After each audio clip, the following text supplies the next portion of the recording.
For the first time, I've recorded on video me doing a second sub-harmonic note, I think. One thing I do have to stress about this video is I had just woken up, I look like a mess. It is in vertical format like this. I should have filmed it in horizontal. And the third thing, which of course, the first time I ever captured this on video, of course this happens, my friend was making breakfast. I didn't realize in the video how loud it was when she was making breakfast because I just wanted to film it anyway because I'm like, hey, I think I'm kind of doing a second sub-harmonic. Might as well get this on camera. So I do want to stress there is background noise, but here's the video. Okay.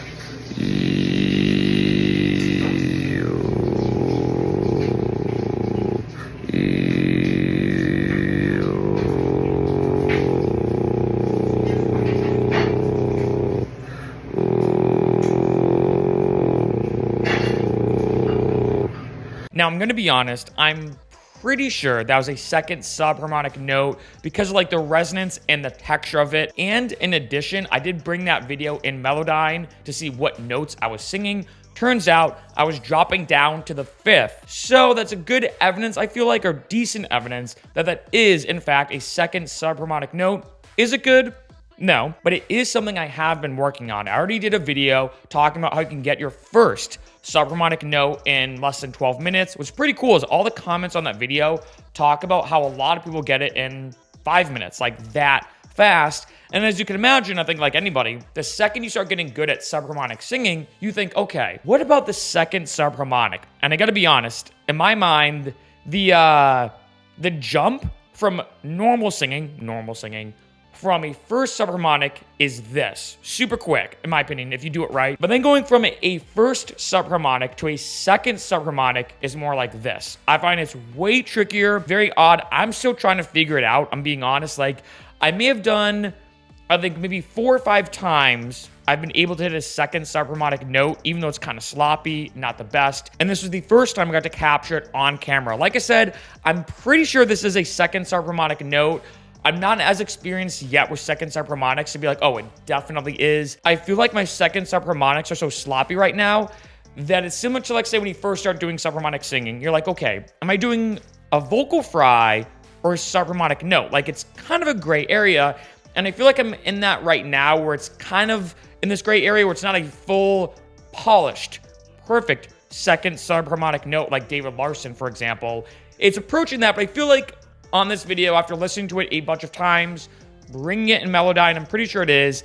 So I did want to talk about as well what the techniques are that I'm using to achieve a second sub-harmonic note, because I feel like it's really hard to explain. I'm going to be honest. Way trickier and weirder than a first sub-harmonic note. I actually wrote some of this down. Here's the few techniques I've been using. I have 5 in case you're trying to get from a first sub-harmonic note to a second sub-harmonic note. And one thing I do want to say as well is in order to get a second subharmonic, your normal or your first subharmonics have to be phenomenal. I'm talking where you can just jump into it without thinking, like it's just, you know, muscle memory, like you're not even thinking about it at all. Hopefully, if like so you're trying to get your second subharmonic note, something like one of these can kind of click and you're like, oh, now it makes sense. So the first thing, which is gonna sound weird, is dimensions. We're gonna talk about math. No, it sounds weird when it comes to graphs. I know it sounds weird, but this is the best way I can think of it. I look at normal singing, like like that, as one dimension, right? Up and down. And you see this a lot, like say when it comes to low bass singers, that they'll be like, and they'll like bring their hand down, right? Once you add in subharmonics, or the first subharmonic, I look at it like a second dimension. So I'm adjusting the pitch like normal singing, and the subharmonic moves it left to right. If you watch my first ever video about subharmonic singing, you may notice that in that video, I use kind of the left to right technique. I say, okay, you're doing a normal note, like, oh, and then you transition to the subharmonic note. So in my mind, if you're looking at like an XY graph, I know kind of random, right? But you look at normal singing like up and down, and the subharmonic kind of moves left to right. And then with the second subharmonic, you're adding a third dimension. So what's interesting is when I typically sing low bass singing, even if I'm doing subharmonics, and I'll just say, I usually do this, like, oh. Even if I'm doing subharmonics, this is very common in a lot of low bass singers to bring their hand down. What's interesting is when I'm going from a first subharmonic note to a second subharmonic note, I will instead do this. Now, obviously on that video, it was in vertical format, so it wasn't like the full horizontal. I definitely should have filmed it in the horizontal format because off camera, as opposed to me going like this, when I'm doing normal low bass singing or subharmonic singing, I instead was doing this. So I was almost moving, being more specific and mathematical in the Z axis or on the third dimension. I know that sounds weird, as opposed to going up and down when singing normally or low bass singing. Once you're in that first subharmonic note and you're singing in subharmonics, think about going front to back. I know that sounds odd, but that's like one way I can word it. Another technique I wrote down, again, some of these are kind of similar. Another thing I think about is falling back into the subharmonic note. So if I'm already in the first subharmonic, I think about falling back, almost like I'm falling back into a chair. So I'm kind of like recessing into it more and really fully embracing the subharmonic note and falling into it. Another thing I wrote down is also making sure that you're jumping. So typically for the, getting kind of technical here, but going from a normal note to the first subharmonic, you're gonna do pretty much a full octave. But then from the first subharmonic note to the second subharmonic note, you're actually gonna do a fifth.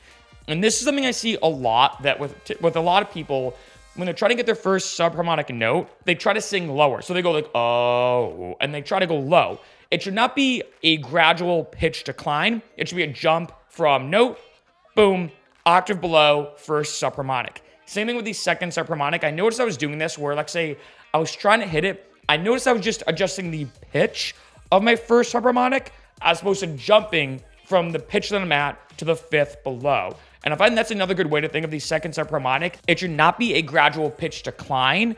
It's a fifth jump down, and it should happen almost instantly. And like I said, on Melodyne, when I was looking at that video and looking at the audio file, it wasn't a pitch decline. It was an immediate jump to the fifth below. Next thing, and this sounds super weird, and this is how I wrote it down, is quote unquote bigger. In my mind, when I think of like the first subharmonic, I think of it like this, and the second subharmonic like this. I know that sounds weird. It's the way I visualize it in my mind. To some people, this might make no sense. To other people, they might be like, oh, wait a minute. It kind of clicks a little bit. But in my mind, when I'm, like, say, recessing back, you know, going on the Z axis and doing this with my hands, I picture making the subharmonic note I'm in bigger, as I'm like more subharmonic, like subharmonicception, so to speak. And the last one I wrote down, and actually David Larson mentioned this in his video about second subharmonics, and he's, of course, the master of subharmonics, is relax more. Relax way more. I find with subharmonics, they're very quote-unquote unstable. That's the best way I can word it. And I talked about this before in my previous subharmonic singing videos, that I look at normal singing as standing on the ground like normal. And then I look at subharmonic singing as standing on one of those boards that are trained for balance when it comes to like surfing or skateboarding. That's why I look at subharmonic singing. And with second subharmonics, it's almost like that while almost on a boat, right? Like the balance or the unstableness of a second subharmonic is astronomically bigger than a typical first subharmonic. And especially too, you know, I'm still perfecting this, but it's interesting because once you hit it too, similar to subharmonics, I remember the first time I hit a subharmonic note, I lost it right away because I was like, oh my God, I'm doing it. And then I lost it. And then you do that over and over again. You kind of get used to the excitement in a good way, wearing off, where you're like, okay, I'm used to this now. I'm starting to get that point with second subharmonics. I hit my first one at the exact time of this video, maybe a few months ago. It's tough to say exactly if it was like a true second subharmonic, but I could hear the second subs coming. Like I could taste it, so to speak. And I remember like being like, oh my God, like I think I just kind of hit it or touched it. And I got super excited and lost it. And I find with second subharmonics, you need to relax double or triple the amount when it comes to doing first subharmonics. And like I said, I'm still trying to figure this out. Like this video is almost a blend, I feel like, of a mini vlog, a progression or a journey, and some tutorial-ish stuff, just what I've kind of figured out throughout this process. And one thing I do want to say as well, I want to save this for the end of the video. And please, this is not meant to be advice, so don't do this. But I'm being transparent, as I am in all my videos. That video I filmed was not only right after I woke up, but also a night after drinking. I did like a fun video the day before where I was going to spend the day like Bert Kreischer, the comedian. So it's kind of like day drinking and night drinking. I saw the movie The Machine. And the next morning I woke up and I don't know what it is, but a night after drinking, the low bass notes I can hit are insane. I don't know what it is, but it's interesting that when I first started training subharmonics, all the best subharmonic singing I was doing was always the morning after a crazy night out. And then it got to the point where I could do subharmonic singing pretty much anytime. And then what's interesting is now it's almost transitioned where the only times I've hit so far a second subharmonic note or touched it or even kind of messed around with it was actually the morning after. And usually, which is so funny, the first thing I do after waking up after a crazy night out is practicing subharmonics, because it's almost like me doing it with training wheels on.